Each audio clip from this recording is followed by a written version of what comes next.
So a quick little boxing update. We know we got the pay-per-view matchup between Manny Pacquiao and Keith Thurman going down July the 20th. This video is to inform boxing fans around the world about the undercards.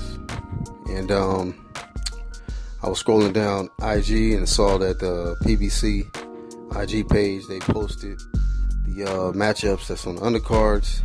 And the first one I've seen is Omar Figueroa versus Yordenis Ugas, and that's a pretty good fight. That's going to be a title eliminator, I believe, for the WBC, and I think that's a pretty good fight. We know that Yordenis Ugas has suffered quite a few losses in his career, but most of them came at a lower weight class, at the 140 division.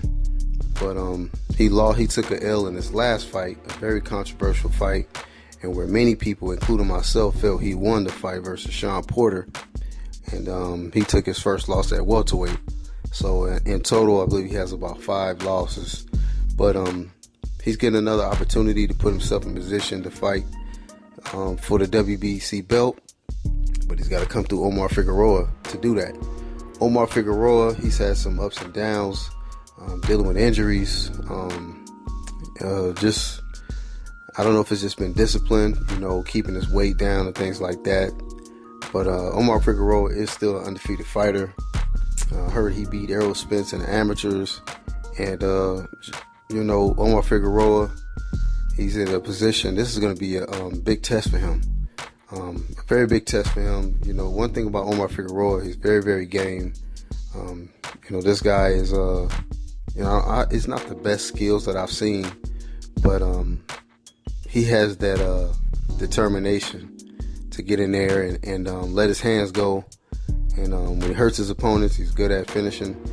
But for the most part, man, he has a good drive and hunger in there. And we got to see what this guy can do against Yordenis Ugas. But if I had to make my pick right now, I definitely got to favor Ugas just off his skills. I just think that Yordenis Ugas is he's more of he's been more active. Yordenis Ugas is more hungry. He's got a chip over his shoulder. He believes he won versus Porter. I felt he won along with many others.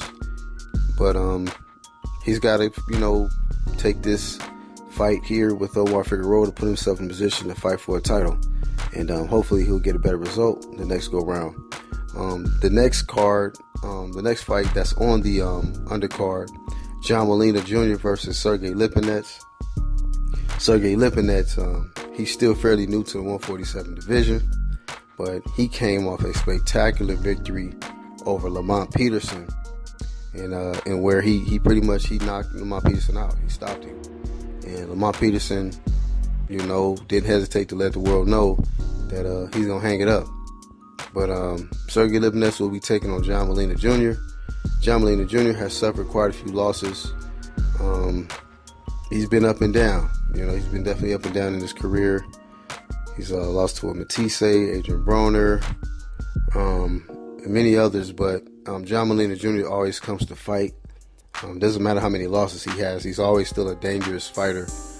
He has that power, the good left hook, and Sergey Lipinets, with him still being fairly new at the welterweight division, if he gets caught, it might be a different situation. It might be a tough situation for him to try to recover from the power that John Molina has if he gets caught clean.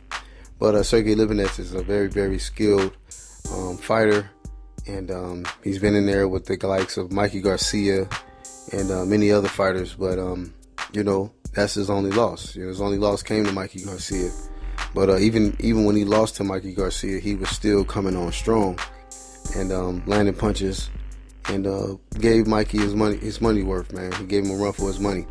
But I think Sergey Lipinets will get the job done. I just think overall Sergey Lipinets is more skilled, more technical. He makes less mistakes, and the way he chopped up Lamont Peterson, I don't see him having too much problems chopping up John Molina Jr. unless he really makes a serious mistake in there and gets stopped. So Y'all let me know what y'all think, what y'all thoughts are about these fights that's on the undercard. Do y'all feel like it's worth it? You know, I think these are some pretty decent fights.